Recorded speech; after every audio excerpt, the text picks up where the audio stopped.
chilly still. Not Brisk. bitter. Better than yesterday. It is better than yesterday. The weather's been a little rough. It has been, but we got back to Manhattan and hit the ground running. So now it's Sunday again.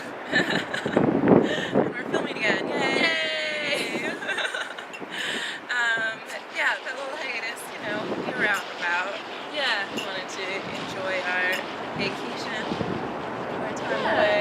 So we didn't end up editing at all. And also, like, our Wi-Fi was always really spotty, and we never would have been able to upload anyways. So. It was really hard to find consistent Wi-Fi that, we feel like Europe takes meals way more seriously. So I always felt awkward being on devices while eating in places with Wi-Fi.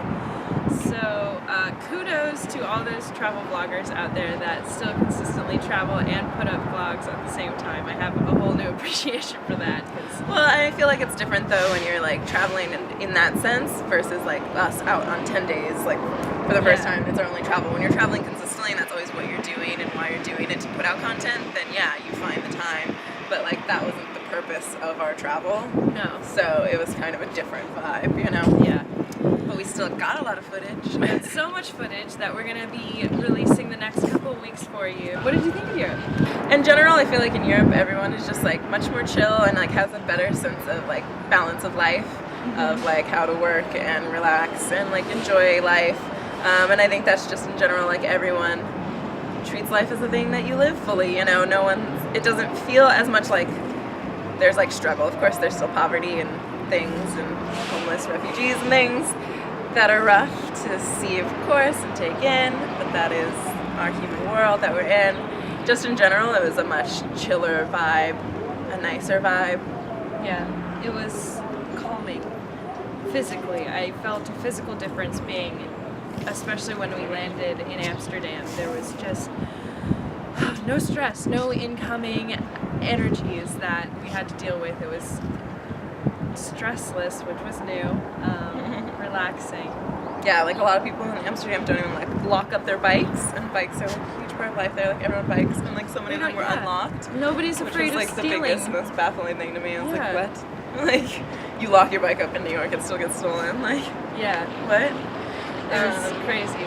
One of the things that I wasn't expecting, I knew it was going to be different driving in Europe, but I didn't know how different it was going to be. And I've driven through some cities, and everybody's always like, oh, you know, LA is the craziest city to drive through, New York is, but no, guys, Paris and Amsterdam were crazy to drive through. There were no lines in Paris, there were bikes everywhere in Amsterdam, there was like 18 lanes that we had to cross through intersections, and it was confusing, and that was probably the only terrifying thing of the trip, which is a blessing. Travel gods were smiling on us a lot this trip. It was great, yeah, the weather was always good. Everything we saw was just beautiful. We met nice people, or people mostly just left us alone, which I like. Yes, please. But the people we didn't meet were really nice, and we just like saw really cool things, and we didn't even the food was just so good. So good. We didn't even do that many like touristy things, you know, we only went to like 2 museums all in all. Mostly it was just like us wandering around and chilling, but that's the kind of travel I prefer. I'd rather feel like I like live there for a minute than like do everything that costs millions of dollars. It's like going to Seattle and then seeing the Space Needle. It's not our thing, but yeah, Eiffel Tower was like the Space Needle. we saw a bunch of things, but I think we really melded and meshed with the culture a lot more than we would have if we had gone to all the sites, the cool hip sites. So yeah, yep, and the food was great. It was so good. I miss it. It was really good. Everything, even the gas station. It's really healthy. Wasn't full of poison, pesticides and things. It was great. Thumbs up for Europe, for sure. A big part for me of wanting to go to Paris from Amsterdam. Well, one, I thought Amsterdam was going to be kind of boring, honestly. I was like, I don't know how fun can it be. But actually, I really loved Amsterdam. Could have spent all 10 days there. Could have spent all 10 days. It was so cute. The canal. It was a little storybook. It was adorable. Everyone was chill. But I was like, Paris, have to go to Paris. One, because I always wanted to go to Paris. But it's been up in the air of maybe going to a school there, like an academy, I guess. It's not really like a school thing. It's just like classes in the evening. But it's like math work and things. learning. Learning. That I've been like, I don't know, do I want to go? Do I want to move to Paris for 2 years? It's very up in the air. So it was nice to go visit Paris. Be like, See the life. okay, yeah, like I knew I wanted to move to New York without visiting first, but I had to visit Paris. But it was good. It was convincing, very Yeah. convincing. Good For me, vibes. I think it was also humbling to really realize, to fully, like, I think it really hit me to see a child in Europe and see how different their upbringing was, especially since I'm a babysitter full time, to see a child interact with their parents and their family and their surroundings, and just knowing that their upbringing is 100% different than my life, and just to think about how many different cultures are like that and how small and ignorant I have been.